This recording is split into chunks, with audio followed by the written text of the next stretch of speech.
सारा transport system depend करता है। अगर वो महंगा हो गया तो देश की हर चीज महंगी हो जाएगी। भाई भूल के भी मत डालना, कल को डाल लो आप फिर मेरे को गालियां बकोगे। E20 मिला हुआ, ठीक है, उसके बाद फिर हम भाई एडिटिव्स भी डालें और एडिटिव्स हमारे को उतना फायदा भी ना पहुंचाए जितना फायदा उसको पहुंचाना चाहिए। वो कहते हैं देसी भाषा में, भाई एक दिन तो नाश होना है ससुरा, पहले हो लेंदे। विक्रम भाई, हाइलक्स की पीपीएफ तो पीली पड़ गई, अब क्या करोगे? भाई जो बहुत से नए भाई अपने जुड़े हैं उनको ये नहीं पता है, मतलब भाई बहन बड़े छोटे जो भी हैं, तो मतलब उनको ये नहीं पता है कि भाई कि अपनी जो पीपीएफ है ये मैजिक पीपीएफ है। मैजिक पीपीएफ बोले तो कि ये थोड़ा सा ना अपना जो पर्ल वाइट वाला कलर होता है ना उस टिंट में आती है, और ये आपके 2 टिंट देती है, ठीक है। एक ब्लू टिंट देती है, अभी थोड़ा धूप आएगी ना तब दिखेगा, अभी धूप नहीं है ना भाई, तो ब्लू टिंट और पर्पल टिंट 2 टिंट आपको ही देती है। और जो एक्चुअल कलर है ना गाड़ी का वो ये है, ये सेंसर आप देख रहे हो। चलो दरवाज़ा खोल के मैं आपको दिखाता हूँ, ये देखो ये है एक्चुअल कलर। अगर आप इससे इसको देखोगे तो बटो वैसी बात है, आपको पीलापन आएगा ही आएगा नज़र। और एक बात और आपको मैं बता देता हूँ, अगर आप कभी भी वाइट गाड़ी के ऊपर पीपीएफ करवाते हो तो हल्का फुल्का पीलापन आएगा, क्योंकि कितनी ही महंगी पीपीएफ कुछ भी लगवा लो आप, वो जो ग्लू होती है ना इसके अंदर की भाई, वो over a period of time हल्की फुल्की येलोइश हो जाती है। ये देखो सॉलिड वाइट कलर है हमारी गाड़ी का और ये हमारी पीपीएफ है, ठीक है। तो ये टिंट ऐसा है भाई। अब मेरे को ये कन्फ्यूजन है, जो बम्पर हमने उतारा है हम उसको इस पीपीएफ के हिसाब से करें या फिर अपना बॉडी कलर के हिसाब से करूं। तो मेरा तो मन यूँ है कि बॉडी कलर के हिसाब से रख लेता हूं। Over a period of time थोड़ा बहुत तो वाइट कलर वैसे भी थोड़ा सा पीला पीला हो ही जाता है, ठीक है, धूल मिट्टी बारिश सब कुछ लग के। तो ये जो पीपीएफ है हमारी ये थोड़ी पर्ल वाइट फिनिश वाली है, इसलिए आपको ये ऐसी दिखती है। तो हेलो जी, वेलकम बैक टू चैनल। कैसे हैं आप सब? उम्मीद करता हूं आप सब बहुत अच्छे होकर फ्रेंड्स में लाइफ को एंजॉय कर रहे होगे। तो भाई ऐसा है, मैंने अपना जो सामान है ना, जब यहाँ से मैं थोड़ा सा एक बार काम जा रहा हूँ तो वहाँ से निपटा के पहले एक बार महिंद्रा जाऊँगा मैं, अपना कौर भाई से कुछ काम है, ठीक है। उसके बाद फिर मैं जाऊँगा अपना चेतन भाई के ऑटोमोटिव पे, वहाँ पे जाके फिर मैं जो ग्रिल के पार्ट्स मैंने उतारे थे ये वहाँ पे दूंगा। और आपको याद होगा यार, अपनी एक वीडियो आई थी, ठीक है, स्टूडेंट प्रोटेस्ट को लेके, उसके बाद एक वीडियो आई थी, ठीक है। तो वो वीडियो डलने के बाद ही उड़ गई थी भाई। तो कईयों ने मुझसे पूछा कि विक्रम भाई कहाँ गए, अभी भी उस पर कमेंट आते हैं उस दौर वीडियो पे, मतलब वो पहले वाली वीडियो थी। तो कल मैं जैसे देख रहा था तो मैं यार बता देता हूँ आपको कि भाई वो वीडियो चली गई थी, ठीक है। और एक दो चीज़ मैंने पहले भी बताई थी आई थिंक, कि जो थंबनेल्स वगैरह हम कई बार एआई से कुछ करने की कोशिश करते हैं, और अगर हम E20 से रिलेटेड होते हैं वो, तो उस पर हमारे को कोई मदद नहीं मिलती भाई, ठीक है। तो वो टोटली डिनाई कर देता है ऐप के, मैं तो इस पर नहीं बनाऊंगा। ये मैंने आपको सिंपल भाषा में बता दिया। वो वहाँ सॉरी लिख देते हैं इस चीज़ पे ना, एक छोटी सी लाइन लिख देते हैं, ठीक है। ऐसा कुछ नहीं बताते क्या है क्या नहीं, क्योंकि भाई उनके लिए तो ये बड़ा संवेदनशील मामला है ना, देश के लिए संवेदनशील है भाई, देश के नागरिकों के लिए, कि उनकी गाड़ियाँ खराब हो रही है। और मानसून में ज़्यादा फर्क पड़ता है भाई इथेनॉल ब्लेंडिंग का। तो क्या ही करें भाई, इतने कुछ बता लिया। और कुछ भाई कहते हैं कि विक्रम भाई आपकी E20 पे वीडियो अब नहीं आ रही है, क्यों नहीं आ रही है? आप बोल रहे थे भाई, मैं आज भी बोल रहा हूँ, ठीक है। लेकिन अब जैसे चल रहा है ना, जैसे तहसीन पूलावाला जी को भाई हाउस अरेस्ट करा दिया था, लेकिन अभी मिनिस्ट्री से उनको बोला गया कि आप आइए हम बैठ के बातचीत करते हैं। और कहीं कहीं से सुनने में ये खबर भी आ रही है कि जो पेट्रोल है, मतलब अभी से कोई पुख्ता वो नहीं है, तो आ रही है कि पेट्रोल जो है, जो प्रीमियम पेट्रोल जो है, जो प्रीमियम बोले तो जो बिल्कुल एथेनॉल के बगैर का है, प्योर, जो आज की डेट में हमारे को 167 रुपीज़ का पड़ता है, तो वो हमारे को 125 कुछ का पड़ेगा, ठीक है। तो सुनने में आ रहा है, इसमें कोई अभी क्लैरिटी नहीं है कि इतने का ही आएगा, क्योंकि जिस टाइम पे क्रूड ऊपर था ना उस टाइम पे उनको ये कॉस्टिंग आ रही थी, तो अब तो क्रूड नीचे है यार, है। और क्रूड के हिसाब से अब रेट क्यों नहीं डाउन आ रहे? अब चलो E20 तो मुद्दा चल ही रहा है, ठीक है, तहसीन पूनावाला, टीम भारत और ये सब लगे हुए हैं इस चीज़ के ऊपर कि आप कीजिए, हम सब भी भाई पूरा सपोर्ट करते हैं इस चीज़ को। लेकिन जो आपका क्रूड के अकॉर्डिंग रेट होना चाहिए था वो तो ले आओ जब तक, क्या नहीं? वो भी नहीं आ रहा है, पता नहीं क्या अटका पड़ा है भाई, किस चीज़ के विचार विमर्श में सरकार लगी हुई है कि क्या करें, कैसे करें, किस हिसाब से गणित बिठाएं, है। कमाई भी तो करनी है ना भाई उस हिसाब से, क्या नहीं? क्योंकि भाई हमारे देश में कहते तो हैं ये कि इतने लाख करोड़ों का भाई हमारा इंपोर्ट होता है, ये होता है, पर कमाई भी तो होती है सरकार की, टैक्स भी तो कलेक्ट करती है सरकार उसके ऊपर, है, वो नहीं होती। और एक चीज़ सोचने की है, सिंपल सी बात है, एक चीज़ सोचने की है कि अगर इथेनॉल ब्लेंडिंग से गाड़ी की माइलेज गिरती है तो हमारे को एक्स्ट्रा फ्यूल तो लगाना ही पड़ेगा, उसके अंदर एक्स्ट्रा फ्यूल लग रहा है, तो आपको इंपोर्ट तो उतना ही करना पड़ रहा है ना गुरुजी, काहे को ब्लेंड कर रहे हो फिर, हैं? चलने दो ऐसे पेट्रोल को पेट्रोल के हिसाब से, इथेनॉल को आप अलग जगह भी यूज कर लो जहाँ पे इथेनॉल यूज होता है। आपने प्रोड्यूस करना, आप प्रोड्यूस कीजिए, उसके ऊपर कोई मनाही नहीं है। चलो ठीक है, वो बात भी मान ली, ठीक है। हाँ, कभी ना कभी तो भाई प्रकृति का खत्म होना ही है, तुम थोड़ा सा पहले खत्म कर लो, ठीक है। ये चीजें तो पहले खत्म करेंगे ना। इंसान अपने स्वार्थ के लिए, मतलब हम भी आते हैं उसके अंदर कि इंसान अपने स्वार्थ के लिए भाई अपना प्रकृति का तो नाश करता ही जा रहा है, ठीक है। तो वो जितना साथ भाई प्रकृति दे पाएगी उतना दे पाएगी, उसके अलावा तो भाई फिर होना है। वो कहते हैं देसी भाषा में भाई एक दिन तो नाश होना है, ससुरा पहले हो लेंदे। तो वही बात है भाई, कितना ही कह लो, कितना ही समझा लो, सबको समझ में आता है कि नहीं है भाई। हमारे यहाँ की गाड़ियाँ अभी आज की डेट में तैयार आपकी E20 के लिए। आप गाड़ियों की बात छोड़ो भाई, आपका ट्रांसपोर्टेशन, ठीक है, आपका लॉजिस्टिक्स, आपके पेट्रोल पंप्स, आपकी रिफाइनरी उस चीज़ के लिए है ही नहीं अभी। और एक बात और भी है भाई, मेरी गाड़ी सिटी के अंदर 11 से नीचे का माइलेज बिल्कुल नहीं देती थी भाई। हाइलक्स बिल्कुल भी नहीं देती थी, 9.1 पे है। रनिंग सेम वही वैसे ही है, बिल्कुल सेम एज इट इज़ है, कोई फ़र्क नहीं आया भाई किसी भी प्रकार का, ठीक है। सेम उसी तरह से चलाना, उतना ही आइडियल गाड़ी का, मतलब सारी चीज़ें सेम एज इट इज़ है भाई। लेकिन मेरे गाड़ी का माइलेज ड्रॉप हुआ है भाई, क्योंकि जैसे ही फुल के बाद जब ये 25% कम होता था ना, तो इतने में भाई मेरी गाड़ी कितना 200 के ऊपर होती थी। अभी कितना है ये देख लो। अरे कहाँ गया, अरे ना, वो तो यहाँ से होएगा यार कंफ्यूज जाता हूँ, ये अलग काम करता है ना, वो अलग काम करता है। देखो कितना हुआ है, 156। तो भाई ड्रॉप है भाई, बिल्कुल ड्रॉप है, दिखती बात है भाई। तो उस हिसाब से टोटल में तो कम ही चलेगी भाई गाड़ी, उतना तो ना चल पाएगी जितना चलती थी। तो माइलेज का फर्क है भाई, भले ही आज की डेट में ये पायलट प्रोजेक्ट हो, पर है भाई पक्का मिलावट कुछ ना कुछ तो है। अब नेक्स्ट टाइम फिर दूसरे पंप से डला के और देखूंगा। डीजल के ऊपर तो भाई लगभग सब कुछ डिपेंड करता है भाई, सब कुछ डिपेंड करता है, सारा ट्रांसपोर्ट सिस्टम डिपेंड करता है। अगर वो महंगा हो गया तो देश की हर चीज महंगी हो जाएगी, FMCG से लेके खाने पीने से लेके हर चीज से लेके सब कुछ भाई साहब आपका महंगा हो जाएगा। तो वो ये सरकार को सोचना चाहिए भाई इसके ऊपर, के हो गया बतेरा यार, E10 तक भी चलाते रहोगे तब भी बतेरा है। और पहले अपना इंफ्रास्ट्रक्चर उन चीज़ों को भाई आप अपग्रेड कर लो, बाद की बाद में सोच लेना उस चीज़ को कि क्या मिलाना क्या नहीं करना, बढ़ाना कि नहीं बढ़ाना। गाड़ियाँ तैयार कर लो, सब कुछ कर लो। E100 जो आप साइन कर रहे हो और जो आ रहा है, खैर उसके लिए तो हमें डरने की जरूरत नहीं, क्योंकि वो सिर्फ प्रॉपर उन व्हीकल्स के लिए आएगा जो E100 वाले होंगे। अभी E100 के कोई व्हीकल है ही नहीं हमारे इंडिया में, देख लो भाई, गाड़ी आई नहीं है, तेल उसका पहले ले आना चाहे। ओ भाई साहब, भाई 2 घंटे में ऑफिस से बाहर जब निकले हैं, ये हाल देख लो भाई साहब, पूरी तेज झमाझम बारिश। मैं कल बोल ही रहा था कि ऐसी बारिश हो जाए 2-3 दिन तक लगातार होती रहे। खैर अभी तो अंडरपास में इतनी अपने को मिलेगी नहीं, ये ऊपर लगी हुई ना भाई शीट पर। भाई साहब गोल्फ कोर्स रोड पे या अपना कह ले सोना रोड पे कब भर जाएंगे भाई अंडरपास, पता नहीं लगेगा। और ऐसे टाइम पे भाई रिस्क नहीं लेना चाहिए, चाहे आपके पास बड़ी गाड़ी है छोटी है जो भी है। जहाँ पे वाटर लॉगिंग है, जितनी आपकी भाई गाड़ी की है ना कैपेसिटी, उस हिसाब से देखो बाहर बहुत ज़्यादा, मतलब आप लगा लो, मैंने शेड्स लगा रखे थे। मैं अभी जैसे ही बाहर उतरा, मतलब इस ह्यूमिडिटी वाले मौसम में रहता ही है गाड़ी के अंदर, तो भाई अपना AC चलता है, जैसे आप बाहर निकलते हो आपका भाई साहब शीशे में सबसे पहले ओस जमती है। तो भाई ऐसे खतरा मोल नहीं लेना कि भाई मेरी बड़ी गाड़ी है मैं तो निकाल ले जाऊंगा, नहीं भाई, गाड़ी का भी नुकसान होएगा। और खाम खाम एक बार गलती से गाड़ी बंद पड़ गई, अगर आपकी मैनुअल है तो भाई साहब ऑटोमेटिक भी बंद हो सकती है, ऐसी बात नहीं है। तो दोबारा सेल्फी मत मारना भाई, ठीक है। ये देखो बाइक वाले भी तो बेचारे कितने परेशान हो गए एकदम से, पर ये ठीक है, शेड इनको काम दे रहा है भाई। बाहर तो पूरी तेज बारिश आ रही है, 3-4 दिन छोड़ो, 3-4 घंटे में गुड़गांव तो ऐसा भर जाएगा पता ही नहीं लगेगा ये क्या है क्या नहीं है। नदियाँ बह जाएंगी भाई, नदियाँ। जिमनी वाला उधर आनंद ले रहा है भाई, हैं, ले सकता है भाई, वो आनंद अधिकार है उसे।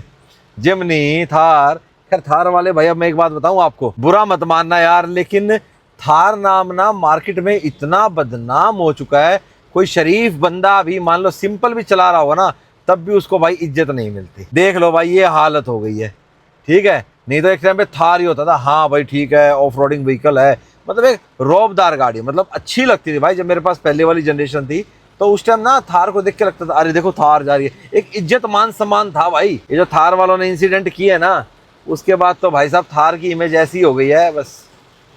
और कोई भी थार वाले को जिमनी दिख जाए वो उसकी बेइज्जती करे बगैर नहीं हटता। हालांकि भाई जिमनी ज़्यादा कैपेबल है थार से, ठीक है, अगर आप कंपैरिजन पे आओगे तो। मैंने तो भाई जिमनी रखी है, 1.5 साल थी मेरे पास, ज़्यादा कैपेबल गाड़ी है भाई ये एज़ कम्पेयर टू थार। बाकी थार में बुराई नहीं है, जो इमेज उसकी बन गई है ना, उसमें बुराई हो गई है, इमेज खराब हो गई। और एक बार जब इमेज बिगड़ जाती है ना भाई, सुधारने में बहुत समय लगता है भाई, बहुत समय लगता है। अच्छा, एक चीज़ और मेरे को आपको बतानी थी कि जैसे मैंने आपको लास्ट वीडियो में बताया था, Q&A था, कि भाई जब मेरे पास पहले BS4 और पहले व्हीकल में जब मेरे पास होते, जो मैं एडिटिव्स के तौर पे क्या डालता था, लाल घोड़ा एक ना इंजन ऑयल आता है, हल्का होता है थोड़ा सा, जितना हमारा ये वाला होता नहीं, डलता है वो, यूज़ होता है कमर्शियल व्हीकल्स में, तो वो। लेकिन BS6 व्हीकल्स के चाहे डीजल हो चाहे पेट्रोल हो, पेट्रोल में से हम टूटी ऑयल डाल देते थे भाई, भूल के भी मत डालना, कल को बाल लो आप फिर मेरे को गालियां बकोगे, ठीक है, कि विक्रम भाई ने हमारी गाड़ी खराब करा दी। देखो ये आई थार तो आप मुझे कहोगे कि विक्रम भाई ये क्या करवा दिया हमारी गाड़ी के साथ, क्योंकि भाई पहले की जो गाड़ियाँ थी, मेनली देखा जाए तो ये कारगर उनमें ज़्यादा था जो कार्बोरेटर वाली गाड़ियाँ थी, और कार्बोरेटर वाली गाड़ियाँ भाई 2002-3 तक लास्ट में ख़त्म हो ही गई थी। लेकिन फिर भी जो BS3 व्हीकल्स थोड़े जो थे, 4 में भी थोड़ा काम करता था भाई। देखो मैंने डाला, काम किया भाई, उस टाइम ये डीपे फिल्टर वाला सिस्टम नहीं था ना भाई। तो अगर आज की डेट में अगर आप डाल दोगे, वैसे तो मैं भी कोई एडिटिव्स आपको कहूँगा नहीं कि आप डालो, ठीक है, भगवान ने चाहा तो देखो हमारे को प्योर पेट्रोल भी मिल जाएगा सही दाम पे, और जो डीजल के अंदर ये पायलट प्रोजेक्ट टाइप का कुछ हुआ है, मेरे को तो लगता है भाई हुआ है, 9 से ऊपर माइलेज ही नहीं जा रही भाई सिटी के अंदर, नहीं तो 11 का माइलेज देती थी भाई, ये मैंने इस वीडियो में पहले आपको बता ही दिया। तो भाई देखो, तो ये है, अपने को प्योर मिल जाएगा तो फिर क्या ही जरूरत है हमारे को एडिटिव डालने की, खाम एडिटिव डालने की जरूरत नहीं होती। ये आप यूं कह सकते हो कि एक मौका प्रस्ती आप कह सकते हो कि इस दौरान एकदम से सिचुएशन होगी, कौन सा ऐसा एडिटिव है कि भाई जो संपर्क टूटता है इथेनॉल का और पेट्रोल का आपके फ्यूल टैंक के अंदर, उस संपर्क को दोबारा बना देगा। कौन सा ऐसा एडिटिव है जो आपकी गाड़ी के अंदर मान लो कोई जंग आ गया है, उसको निकाल के बाहर कर देगा या उसको ख़त्म कर देगा, या जो गंदगी आपके टैंक के अंदर आ गई है, ठीक है, एडल्ट्रेटेड फ्यूल के कारण, उसको कहाँ से ख़त्म कर देगा। तो कोई भी ऐसा एडिटिव भाई मेरी नज़र में तो आज की डेट में है नहीं। कोई कहता है भाई मैंने वो डाला मुझे उससे फ़र्क मिला, शॉर्ट टर्म में फ़र्क आपको ज़रूर महसूस होगा, और हमारा एक साइकोलॉजिकली भी होता है। कोई भी चीज़ अगर हम ऐसे करते हैं, भाई ये चीज़ पे मैंने ये खर्चा किया, ये चीज़ ऐसे हुई है, तो इसके ऊपर तो भाई देखो कुछ ना कुछ तो फ़र्क पड़ा ही होगा। अब भले ही आइसोबुटानॉल ना मिक्स हुआ हो डीजल के अंदर, लेकिन मेरे माइंड के अंदर तो आ गया ना भाई कि मेरी गाड़ी के माइलेज का ड्रॉप होना, और इस दौरान ड्रॉप होना, इस मॉनसून में ड्रॉप होना, और आइसोबुटानॉल का टेस्टिंग फेज हो सकता है, नहीं भी हो सकता है, दोनों चीज़ें। तो मेरा माइंड तो वहीं जाएगा ना भाई कि कुछ ना कुछ तो डीजल के अंदर मिल रहा है। और मेरे ठोस जो यूँ कहेंगे ना सूत्र जो होते हैं, जो भाई लोग हैं, उन्होंने बताया कि हाँ भाई पायलट प्रोजेक्ट के तौर पे चल रहा है। तो थोड़ा साइकोलॉजिकल भी हमारा हो जाता है भाई कि हमने कोई चीज़ डाली है, उसका इफेक्ट पड़ता है। फ़र्क किसी ना किसी चीज़ का कुछ ना कुछ आप ऐड करोगे, उसका फ़र्क पड़ेगा, वो आगे उस चीज़ को ख़राब होने से बचा सकता है। लेकिन ख़राब हुई चीज़ को, या कोई ऐसी ऑलरेडी हो चुकी है वो चीज़, उसको दोबारा से वापस उस फेज़ में नहीं ला सकता। तो जो 4 चीज़ मैंने आपको बताई कि क्या वो दोबारा आपका संगठन बना देगा पेट्रोल और इथेनॉल का, क्या वो आपका टैंक साफ़ कर देगा, इंजेक्टर कर देगा, तो गंदगी निकाल देगा, तो ये चीज़ नहीं होगी। पहले अगर डल गई तो मानता हूँ थोड़ा बहुत फ़र्क ज़रूर पड़ जाएगा, लेकिन जो बॉन्डिंग है पेट्रोल और इथेनॉल की, उसको मुझे नहीं लगता कोई ऐसा आज की डेट में एडिटिव है मेरी नज़र में कि जो भाई उनका बॉन्ड बना के रख सके। क्योंकि इथेनॉल ऐसी चीज़ है भाई जिसको ज़रा सा भी पानी मिलेगा वो तुरंत नाता तोड़ देता है भाई पेट्रोल से, क्योंकि वो उसके साथ उतना ब्लेंड होने के लिए बना ही नहीं है। ज़बरदस्ती हम कह देते हैं भाई एनर्जी उसकी मैच इतनी करती है, उसके नज़दीक है, ये नज़दीक तो बहुत चीज़ें बहुतों की होती हैं भाई। तो ये चीज़ मेरे मन में आई कि भाई गलती से अगर आप ये चीज़ ना कर दे, देखो मेरी चीज़ है, मैं खुद भुगत लूँगा, वो चल जाएगा। हाँ, जिप्सी के अंदर मैंने ऐड किया था भाई टूटी ऑयल, बिल्कुल करा था, क्योंकि मेरी जिप्सी भाई BS4 में आप मान लो, ठीक है, क्योंकि जिप्सी की जो टेक्नोलॉजी है वो पुराने वाली चल रही थी। BS4 ज़रूर है पर पुरानी टेक्नोलॉजी, तो मैंने डाल दिया और फ़र्क महसूस हो गया था मुझे थोड़ा बहुत, और उसके अंदर मैं डाल ही रहा था जब तक मेरे पास जिप्सी थी, मैंने डाला। नहीं डाल रहा था तो माइलेज ड्रॉप ज़रूर था। तो ये था भाई थोड़ा सा फ़र्क, तो इसलिए मेरे को ये था कि मैं आपको एक बार क्लियर कर दूं कि आप अपने आज के व्हीकल्स में मत डालना भाई, खाम में परेशान हो जाओगे, दिक्कत आएगी। इट्स बेटर कि आप या तो प्रीमियम फ्यूल पे चले जाओ, थोड़ा रुक जाओ, शायद हो जाए रेट कम, सरकार को थोड़ी अकल आ जाए, या फिर आप ये कर सकते हो कि आप अभी 95 ऑक्टेन ले लो अपनी टर्बो पेट्रोल इंजन्स के लिए, उसमें आपको थोड़ा फ़र्क रह जाएगा, आपके इंजेक्टर्स वगैरह थोड़े से बच जाएंगे, गाड़ी के अंदर नॉकिंग साउंड नहीं बनेगी, और गाड़ी आपका स्मूथ परफॉर्म करेगी। तो इतना आप कर सकते हो। बाकी एडिटिव्स की अभी सलाह मैं नहीं दूंगा जब तक मैं खुद टेस्ट कुछ नहीं कर अपनी गाड़ी पे कि नहीं कर लेता तब तक। और इस तरफ अभी तक मेरा कुछ खास ध्यान गया भी नहीं है, ठीक है, क्योंकि भाई एक तरीके से देखा जाए तो वो हमारे ऊपर एक्स्ट्रा बर्डन ही तो है। पहले हम फ्यूल महंगा लें, E20 मिला हुआ, ठीक है, उसके बाद फिर हम भाई एडिटिव्स भी डालें और एडिटिव्स हमारे को उतना फ़ायदा भी ना पहुँचाएं जितना फ़ायदा उसको पहुँचाना चाहिए। तो ये चीज़ें मैटर करती हैं। अब लोग कह तो देंगे भाई डाल लो ये कर लो, नहीं भाई, क्यों खाम खाम में अपने ऊपर बर्डन डालते हो। चला लो थोड़े दिन ऐसा, हालात सदा एक से नहीं रहते, क्या पता सुधर जाएं और बढ़िया हो जाएं, बेहतर हो जाएं, देश में विकास हो जाए। अब तो बहुत साल हो गए, 12 साल हो गए, हमें भी इंतज़ार है विकास कब पैदा होगा हमारी गाड़ियों के लिए। बाकी मैं ऐसे ही फंस गया भाई अब, है 4:30 का टाइम होने वाला है, ये देख रहे हो, मात्र 5.7 किलोमीटर के लिए 23 मिनट लगेंगे मुझे घर पहुंचने में। और ये 23 नहीं भाई, ये देख लो 443 का है ना, ये बढ़ जाएगा भाई। एक तो वैसे सुबहान अल्लाह लोगों को चलानी आती है, ठीक है, बुरा मत मानना भाई, मैं एक आधा ही मतलब ऐसा ड्राइवर आज की डेट में देखने को मिलता नया जिसको भाई थोड़ी बहुत रोड सेंस मिलती है। नहीं भाई, डिपर तक का नहीं पता लोगों को भाई कि डिपर का मतलब क्या होता है, कि बंदा अगर मान लो कोई डिपर मार रहा है तो आगे तूने गाड़ी रोकनी है। मेरे साथ तो कई इंसिडेंट हो लिए भाई लोकल में, रोज़ किसी ना किसी को मैं समझाता हूँ भाई। पता नहीं भाई साहब क्या ही है, लोग क्या सीखते हैं। ठीक है, आजकल घर बैठे तो डीएल बन जाते हैं, पहले भी बन जाते थे भाई, लेकिन पहले ना लोगों को शौक होता था गाड़ी लेना, चलाना, सीखना उस चीज़ को। अब तो बस हाँ हमने ले ली, ठीक है, ये है, हमने क्या करना है, ठीक है, पता होना चाहिए भाई रूल्स का थोड़ा बहुत तो, क्या नहीं। बाकी चलो भाई, हम तो कितना ही खेलें, किसी ने क्या ही मानना है। भाई मुझे कहते हैं विक्रम भाई आप कुछ ना बताया करो, इन चीज़ के बारे में ज्ञान दिया करो।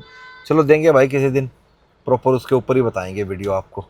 चलो भाई, टाइमली पहुंच तो गया मैं घर, ज़्यादा लेट हुआ नहीं, ईटीए से, ईटीए पे ही पहुंच गया अपना लगभग।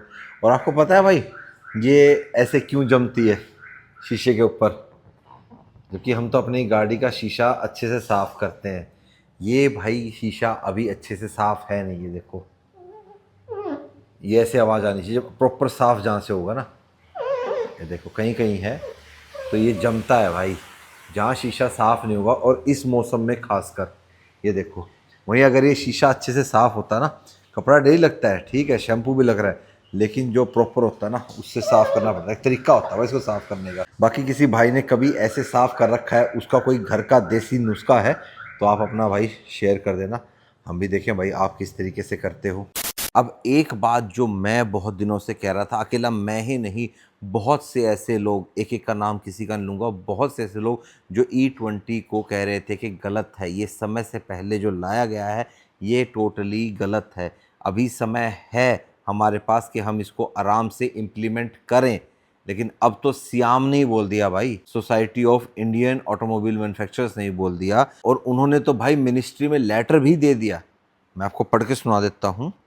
SIAM members are observing a huge increase in the issues in customer vehicle parts and replacement.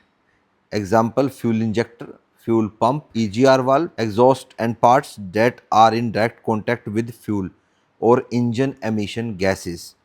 Investigation of field failure vehicle parts reveal the failure is due to corrosion and wear caused by high chloride presence, which is traced to the fuel E20 used. अब तक ये कहा जा रहा था कि भाई आपकी ARI और ये इन सब ने टेस्ट कर लिया है, ये तो सियाम की रिपोर्ट है भाई, ये खुद सियाम ने लिख के दिया है।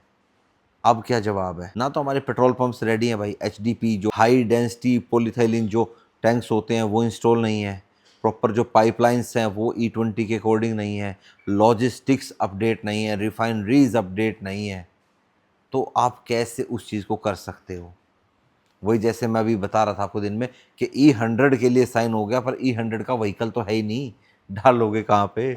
और सियाम की रिपोर्ट में ये जो कहा है, एक्सेस क्लोराइड से क्या होता है, कोरोजन और इक्विपमेंट डैमेज फ्रॉम 500 मिलीग्राम पर KG found in the sampled fuel, extra moisture, phase separation risk detected, 10,000 mg पर केजी ऑफ मॉइस्चर, जिसकी लिमिट है 3,000 mg, 7,000 mg एक्स्ट्रा लिमिट से एक्स्ट्रा। इन्हीं सब चीज़ों से भाई आपका कभी फ्यूल पंप जाता है, कभी इंजेक्टर्स जाते हैं, कभी कुछ जाता है, कभी कुछ खराब होता है। और ओल्ड जो इंफ्रास्ट्रक्चर है, पुराना जो इंफ्रास्ट्रक्चर है, जिसके अंदर जो पुराने अंडर स्टोरेज टैंक्स हैं, जो रिजर्वेयर्स जो अंदर लगे हुए हैं, जो मैंने अभी बताया एचडीपी वाले होने चाहिए, तो वो नहीं है।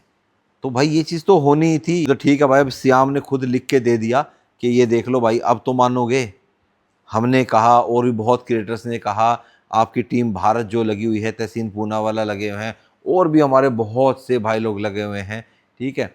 तो सब ने कहा था कि भाई E20 अभी सही नहीं है, और E20 कारगर भी तभी होगा जब आप साथ में E10 उपलब्ध कराएंगे।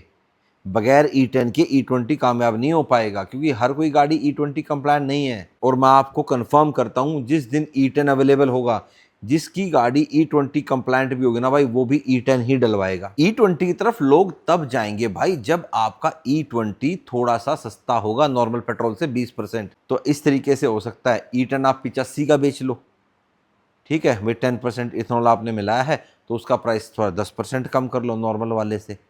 तो इस तरीके से अगर रहेगा तो बिल्कुल कोई दिक्कत नहीं आएगी। E0 प्रीमियम पेट्रोल ही होगा वो एक तरीके से। E10 E20 तीन ही तो पेट्रोल रखने हैं आज की डेट में भी। तो जो पेट्रोल पंप्स प्रीमियम रखते हैं वो 3 टैंक रखते हैं, E20 97 मतलब XP 95 मान लो, और एक आपका XP 100। और XP 100 कौन सा हर पेट्रोल पंप पे अवेलेबल है। तो जब तक हर पेट्रोल पंप पे चाहे आपका E10 अवेलेबल नहीं होता, चाहे आपका 100 नहीं होता, जोन सा भी नहीं होता, आपने सिंपल यही करना है, अभी तो आपको E10 भेजना है फटाफट। और जो XP 100 वाले टैंक्स हैं उनके अंदर डलवा दो भाई प्योर पेट्रोल, और जो E20 वाले हैं उनके लिए इंस्टॉल कराओ नए वाले। तो इस तरीके से अगर आज चलेगी सरकार तो कोई दिक्कत नहीं आएगी, ना किसी नागरिक को दिक्कत आएगी, ना सरकार को दिक्कत आएगी, और ना ही हमारी गाड़ियों को दिक्कत आएगी। तो सिस्टमैटिक तरीके से काम होता है भाई, ऐसे नहीं है कि बस ठाया मुंह और अपना बोल दिया, लो जी मैंने लागू कर दिया, ऐसे नहीं होता। सिस्टम से चलना चाहिए। तो प्रॉपर सिस्टम तो यही कहता है। बाकी आप बताना भाई कि क्या अब सरकार ऐसा कदम उठाएगी कि जिससे हमारी गाड़ियों को राहत मिल जाएगी और हमारे को E0 और E10 पेट्रोल उपलब्ध हो पाएगा। बाकी मिलेंगे अब आपसे नेक्स्ट वीडियो में। Till then bye bye, take care and live the life to fullest. Video में दी गई जानकारी अच्छी लगी हो तो सबके साथ शेयर भी कीजिएगा, लाइक किए बगैर बिल्कुल मत जाना, और कमेंट करके ज़रूर बताना क्या अच्छा लगा क्या अच्छा नहीं लगा। जो भी जैसा भी आपका मन है या आप कोई राय अपनी देना चाहते हैं तो ज़रूर दें।